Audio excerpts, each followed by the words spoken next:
Assalamu alaikum. Wa alaikum assalam wa rahmatullahi wa barakatuh. There is a girl who got married at a very young age, and soon after that she got divorced. And she was so hurt with this incident that now she is not able to accumulate guts to get married again. But it is said that marriage is first. What is for the second one? People say that, if a person is, until he gets married, he is half Muslim. And when he gets married, he is complete Muslim. So what is for the second marriage? What Islam says for the second marriage? Sister asked a question that there is a young girl who gets married and at a young age she gets divorced. Is it compulsory for her to get married? And then she's telling that if a man gets married, he doesn't get married half. Sister was quoting the hadith of the Prophet ﷺ, who said that marriage completes half your deen. That does not mean if you marry twice you complete your full deen. That's what I say. So you said no married half deen, full marriage full deen is wrong, sister. The Prophet said marriage completes half your deen. What the Prophet meant was that marriage prevents you from promiscuity, from fornication, from adultery. Only if you marry do you have an opportunity to be a father or a mother. Only if you marry do you have an opportunity to be a husband or a wife, which are important duties in Islam. So irrespective whether you marry once or twice, you only complete half your deen, sister. So coming to your basic question, that if a young girl gets married and she is divorced at a very young age, and she does not want to get married, is it required that she should get married? It's preferable that if she is young, she should get married.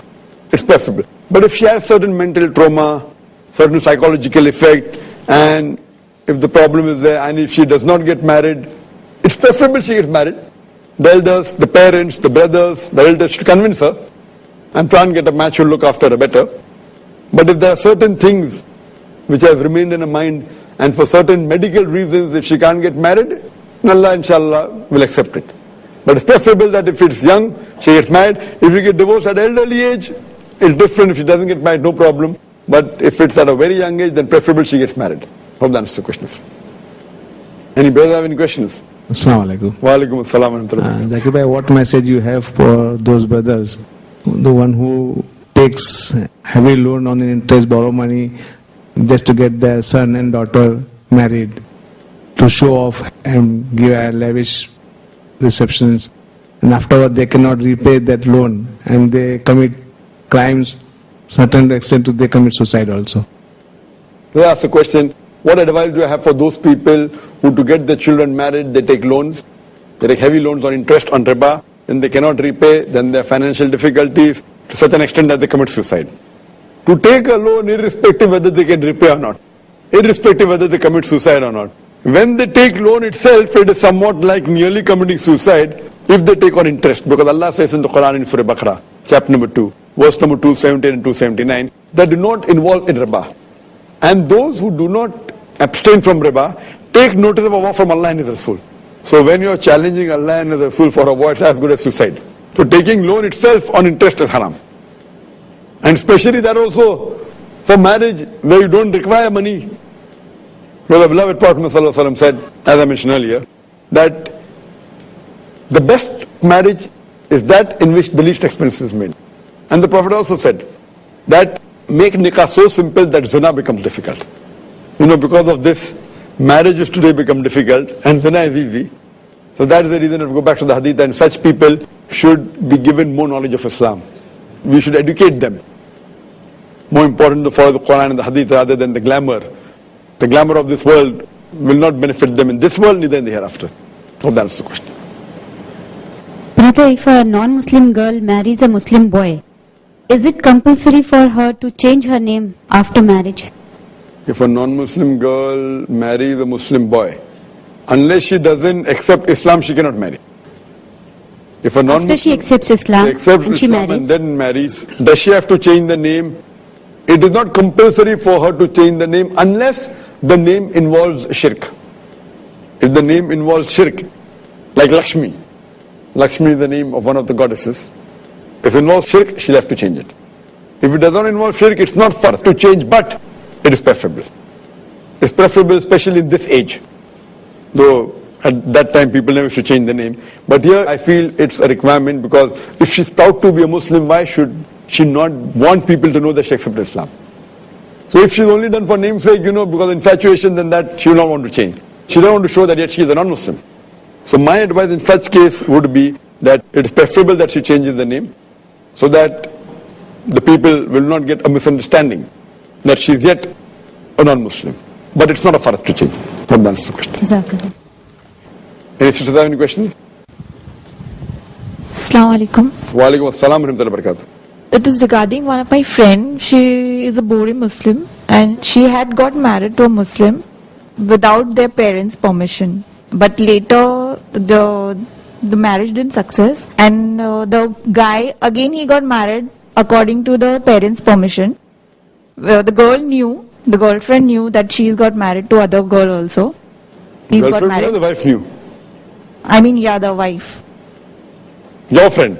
Yeah, but later when she came to know about the relation of her husband with the second wife, she broke off the relation, but they didn't get divorced. And the girl, she's now carrying on with somebody else. So, like, what about A that friend nikah? of yours? Yeah. So what about that nikah? Sister has a question that she has a friend who was a Bohri who got married to a Muslim, and that Muslim boy, when he married the Bohri girl, it was without the permission of the parents. Later on he gets married to another Muslim girl with the permission of the parents. So Bohri friend, didn't like it, and she broke off the relationship, but there was no divorce. Now that Bohri friend got involved with another man. What happens about the nikah? The nikah is yet there. If the divorce is not given, then she is yet the wife of the boy she had married the first time. She having a relationship or being friendly with another person who's not the husband is haram in Islam. Totally haram. Unless she takes a divorce, even if she takes a divorce, she can't have a relationship until she marries. And the only way she can marry is to take divorce from the first husband. So first is that if she wants to marry someone else, she has to take divorce from the first husband. Whether he gives talaq, whether she requests for kula, or whether nikah fask, then only can she marry somebody else, otherwise it's not permitted, it's haram. Because the Quran says in Surah Nisa chapter 4 verse number 24, that do not marry a woman who's already married. So it's haram even for that other Muslim man to marry a girl who's already married. Hope that answers the question, sister. Jazakallah. Assalamu alaikum. Wa alaikum assalam wa rahmatullahi wa barakatuh. In India, it's very common that domestic violence takes place and that husbands end up beating their wives. What does Islam say? And these cases lead to even stabbing of the wives. So I would like you to throw light on that, please. Sister has a question that in India it's common that domestic violence takes place and many a time the husband ends up beating wife. It's not only in India, sister, it's throughout the world. It's even common abroad. So what does Islam have to say about this? In Islam, normally it's not recommended that the husband beats up the wife, though there is a verse of the Quran. I'll explain that and then come to the answer. There's a verse of the Quran in Surah Nisa chapter 4 verse number 34 and 35, which says that if the wife doesn't listen to the husband, he can stop talking to her. Yet if she doesn't listen, he can stop sharing the bed with her. And yet if she does not listen, he can even beat her lightly. That big word is daraba. Daraba means beat lightly. And the Prophet said in the hadith that it is like beating with a miswak, beating with a toothbrush. Like today's lingo will say beating with a handkerchief. Just a symbolic. Not like teach, in school you used to have. So that hits just symbolic. So it is that the Arabic word is daraba, beating lightly. The reason is that it is an ultimatum. That you better be careful. I've stopped talking to you, yet you're continuing. I've stopped sharing the bed, yet you're continuing. Last ultimatum, beat lightly. And again the Prophet said, you should not beat the wife on the face. You should not beat in such a way that any mark is left on the body. So in this domestic violence where the husband bashes the wife or called as wife bashing is prohibited in Islam. The Prophet said, don't beat the wife on the face. Don't beat such a way that a mark is left. Now, if you follow these conditions, it is only a symbolic beating. A symbolic beating is no problem, but wife bashing is prohibited in Islam. So anyone who does that is not a good Muslim, and it should not be done. If you disagree, talk to her. Don't share the bed. Light tap would do. Get an arbiter and solve the problem. But beating the wife, wife bashing is prohibited in Islam. Hope that answers the question. Assalamu alaikum. How to change the outlook of young Muslim generation about marriage, because marriage binds them from freedom and independence. How to change the outlook of young generation who think that marriage binds them from freedom. Sister, you should explain to them that marriage opens new avenues, alhamdulillah. How you look at it is important. In fact, when you marry, more way to enjoy life, more pleasure, alhamdulillah. In fact, what you're talking about, the freedom which the young generation feel is being bound, is actually haram, and it leads to more loss in the long run. Because today's scientific research says that a person who has extramarital sex before marrying and then marries does not enjoy the sexual life. But a person who does not have extramarital sex before marriage and does not have any affair and gets married to a woman directly, they enjoy the sex the best and for the longest. So Islamically, therefore all this love before wedding and extramarital sex, going out, flirting around, then you spend few months and then you say, okay, this is the right match for me. All this is not freedom. It is actually creating a problem for you. Because what happens, once a person starts and have many girlfriends and boyfriends, then the problem starts. He is never satisfied. He starts comparing with this and that. In Islam, you get married and you enjoy with a life partner, that is the best. This freedom what they're talking about actually is not freedom, it's infatuation. In the long run, it's going to cause loss. Fine, if you want to enjoy at an early age, you marry at an early age, no problem. It is actually not restricting your freedom, it's enlarging your scope, alhamdulillah. So depending how you look at it, so which perspective you look at it is important, and how you explain is very important. These are only things which I know. I would say that they're immature, those people who think like that. Hope that answers the question, sister. Assalamu alaikum. Walaikum assalam. I mean, you just gave an answer and said that you cannot keep the name Lakshmi because they worship, some of the Hindus, some of the Hindus, they worship anything and everything. So, like, I've changed my name to Shams, so they even worship the sun. So is it, like, my name was Fine. Suraj, so I... Correct. But the Shams is the river, the name was Suraj. So Suraj was, but they don't worship Shams. They worship the sun but not Shams. They don't say Suraj. They say Suraj is God, they don't say Shams is God. Fine? Like that you can't keep anything. Any name you keep, but they call Suraj as God, not Shams as God, because they don't speak Arabic. Right. They don't speak Arabic. So in that way, keeping Shams is no problem, and you change it from Suraj to Shams, giving light, mashallah, so that's perfectly fine. This was the last question of this session on better half or better half. Inshallah, we'll meet next time. Wa akhir da'wana, alhamdulillah rabbil alameen. Alhamdulillah. Wassalatu wassalam. Ala rasulillah wa ala alihi wa sahbihi ajmain. Amma ba'd. A'udhu billahi minash shaitanir rajim. Bismillahir rahmanir rahim. Hunna libasul lakum wa antum libasul lahunna. Rabbi shrah li sadri wa yassir li amri wahlul 'uqdatam min lisani yafqahu qawli. I welcome all of you with the Islamic greetings. Assalamu alaikum wa rahmatullahi wa barakatuh. May peace, mercy and blessings of Allah subhanahu wa ta'ala be on all of you. I welcome you to the special program of Better Half or Better Half. And in this program, you're most welcome to ask any questions related to marriage, how to conduct a nikah, regarding how marriage life should be led. You can ask any questions that you'd like to know before you say I do, before you say Kabul hai, before you say I accept it, or any questions related to anything that related to your life after you say I do, after you say Kabul hai, after you say I accept it. You're most welcome to ask any questions regarding marriage. In short, you're most welcome to ask any questions so that after you say I do, you should have a successful wedlock and not a padlock. So the program will start better half or better half, wedlock or padlock. Assalamu alaikum wa rahmatullah. Wa alaikum assalam wa rahmatullahi wa barakatuh. My question is, if a husband is economically stronger than his wife, and if the wife is asked to do the household chores and take care of the children, if the husband permits her to employ a maid and share her responsibility, will she be able to do a job and make herself economically strong? Please comment. As far as the question is concerned, that is, the husband is economically strong and can employ a maid, but the wife wants to be free from the household work, so that she can do a job and be economically stronger or be independent. So is it permissible?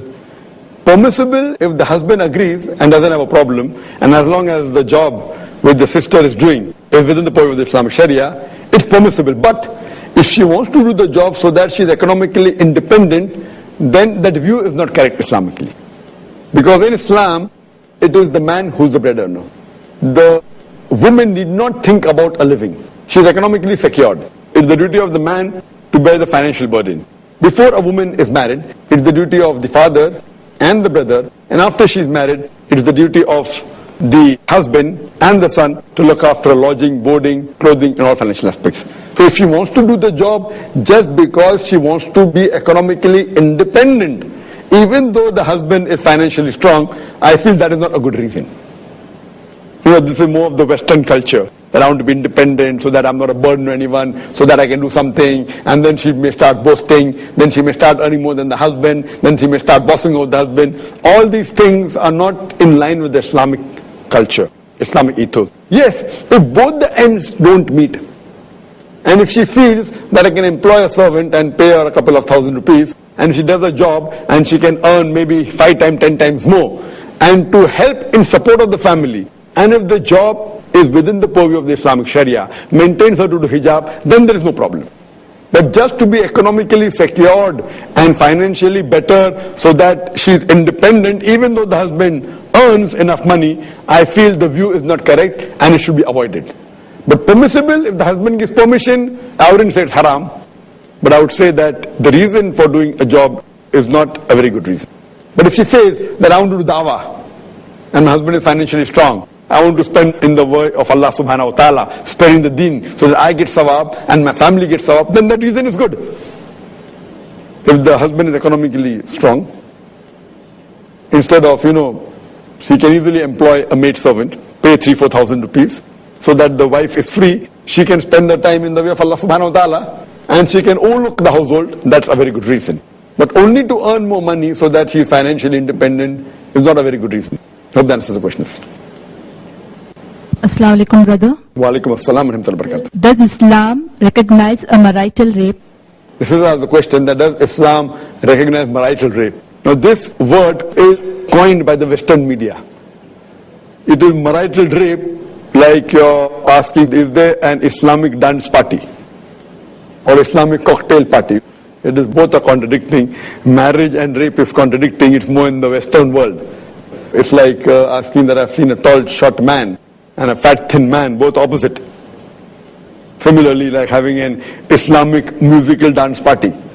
Music and dance, haram in Islam, and musical dance party. So similarly, marital rape.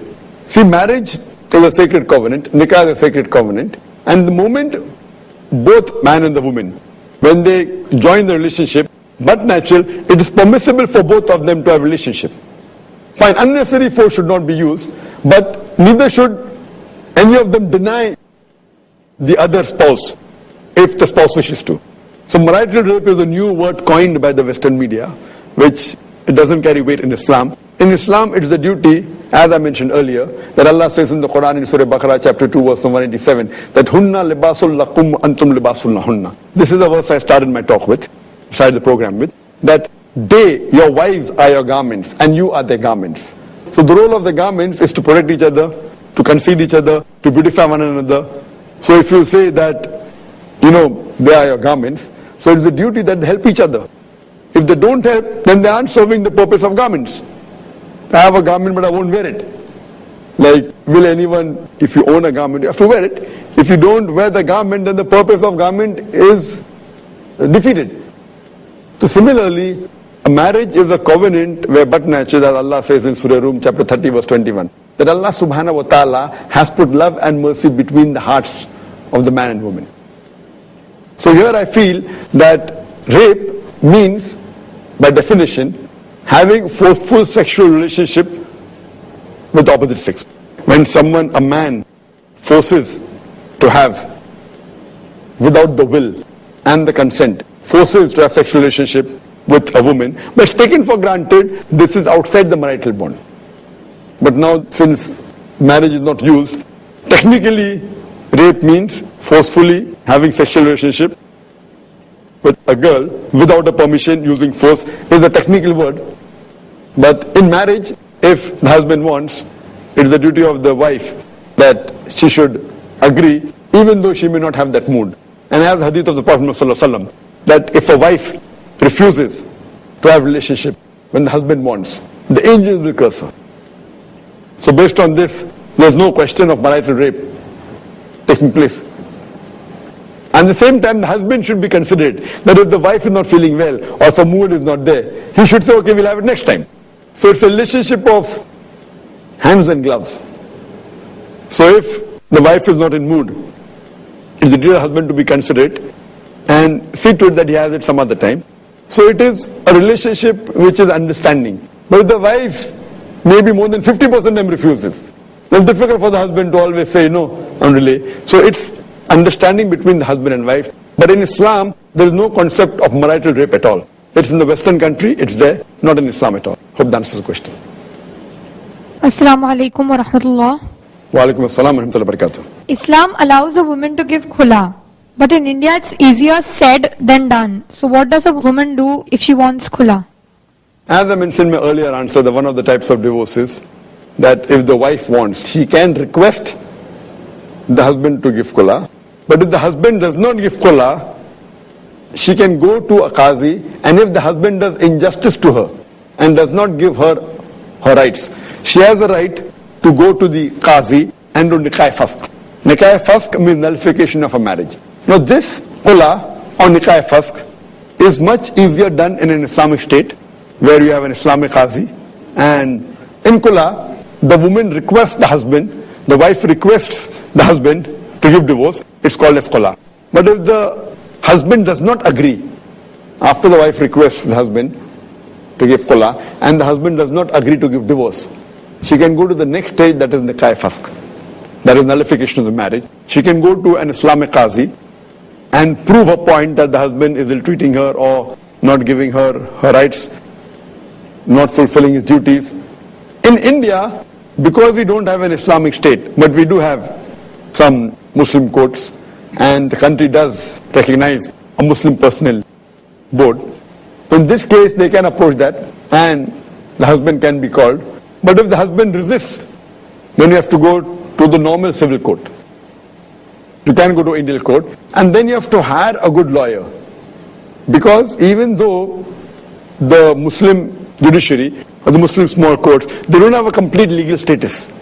But when you go to a civil court, because the Indian government recognizes the Muslim personal law, even the Indian court of law, even if they are not Muslims, but if a normal Indian goes to the Indian court and wants divorce, the difference is that in a normal civil court, you have to prove that the husband is doing wrong things, etc. You have to wash your dirty linen in public.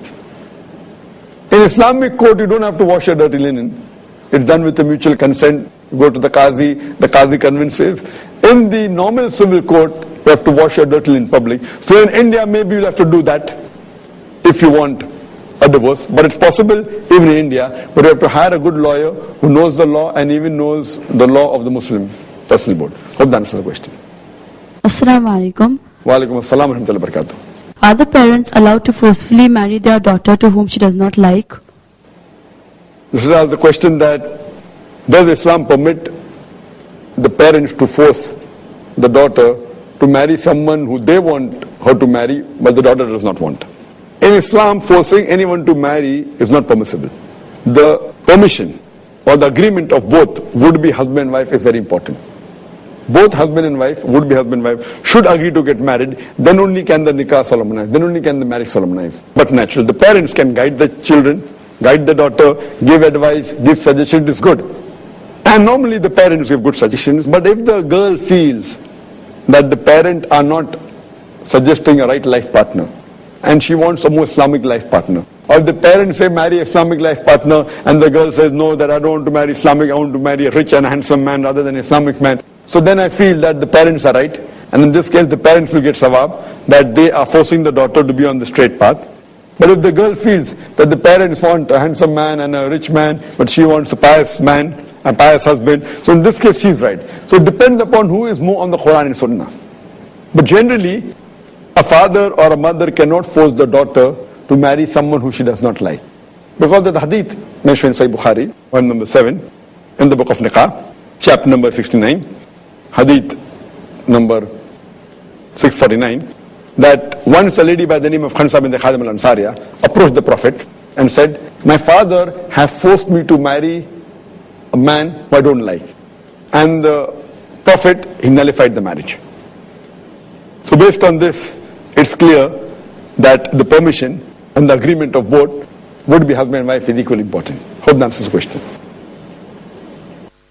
If any other sisters have any questions? Assalamu alaikum. Wa alaikum assalam wa rahmatullahi wa barakatuh. Is it necessary to have the nikah in the mosque? The sister has a question. Is it necessary to have the nikah in the mosque, or is it a sunnah to have the nikah in the mosque? There is a hadith which is mentioned in hadith of Sunnah Tirmidhi, volume number 2, in the book of Nikah, hadith number 1089, which says that the Prophet said that to have nikah in the mosque, but the hadith is zaif hadith. It's a weak hadith.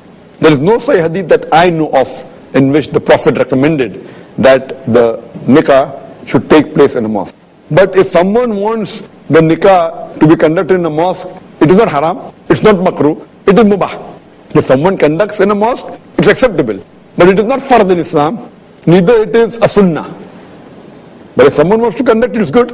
But the Prophet said that make nikah easy, or the best of marriage is that in which the least expenditure is made. So in this context, if someone has in the mosque, it's perfectly acceptable. It's no problem at all. But it is not fard, neither it is proven from the Quran and Hadith. But a person, if he wants, he can get married in a mosque. Hope that's the question.